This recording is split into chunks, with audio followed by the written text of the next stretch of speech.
Yeah, So absolutely. what was the deciding factor for you to go with Wynn and Demetri Salita? The deciding factor was, one, them coming together, right?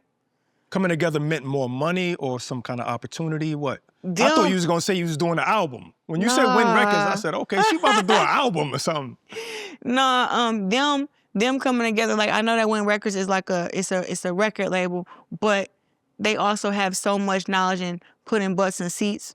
They got so many different strategies as far as in social media and street teams and stuff that they use. And I was able to work with them my last fight.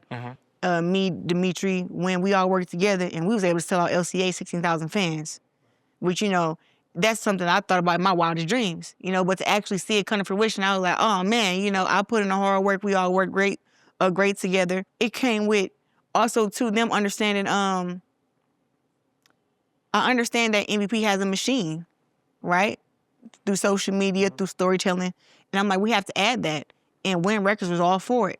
So me doing my due diligence and looking at everything and putting down my notes about what I wanted, also went into it, plus the money. So it wasn't just that, even though it was just the money, you know, you go with anybody to do, but it's like, no, they understood that the money, they understood the vision, they understood the storytelling, and they understand that I'm bigger than just boxing.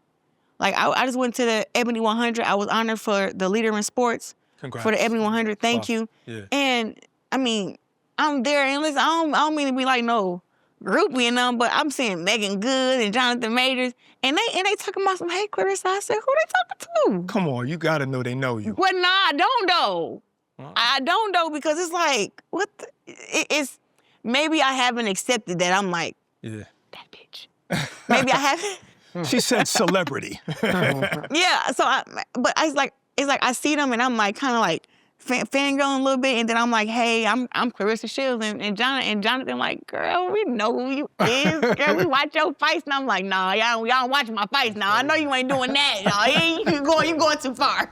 That's and crazy. Then Megan Humble. walks up and she hugging me and stuff, and I'm like, yo, I'm gonna pass out.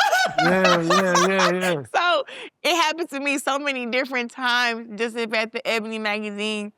I mean, just up at Ebony, and I seen so many great artists, and everybody was just really excited to see me, very, very happy, pictures.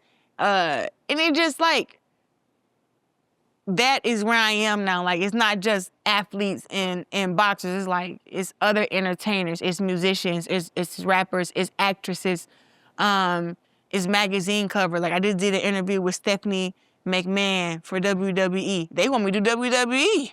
Wow. Triple H came down and met me himself personally and was like, listen, he came from whatever he was doing, and Stephanie was like, stay right here. She said, my husband Triple H wants to meet you. And then he came downstairs, and I was like, man, this is crazy. Like, I'm kind of on the inside, I'm like having a bunch of butterflies, but I'm like, this is crazy. Well, Pap didn't want you doing MMA. Is he gonna want you standing on the top ropes and jumping off and flipping? Well, that's fake, so he ain't gonna have a problem with that. You can still get hurt, though. You know now, what I mean? one, I know the girls who do it. Shout out to my girl Jade and freaking Bianca. Right. Trinity. I know all of them. And they all told me that it's very hard. And they have to practice so they don't hurt each other. But even with that, they still hurt each other very bad. They still get hurt.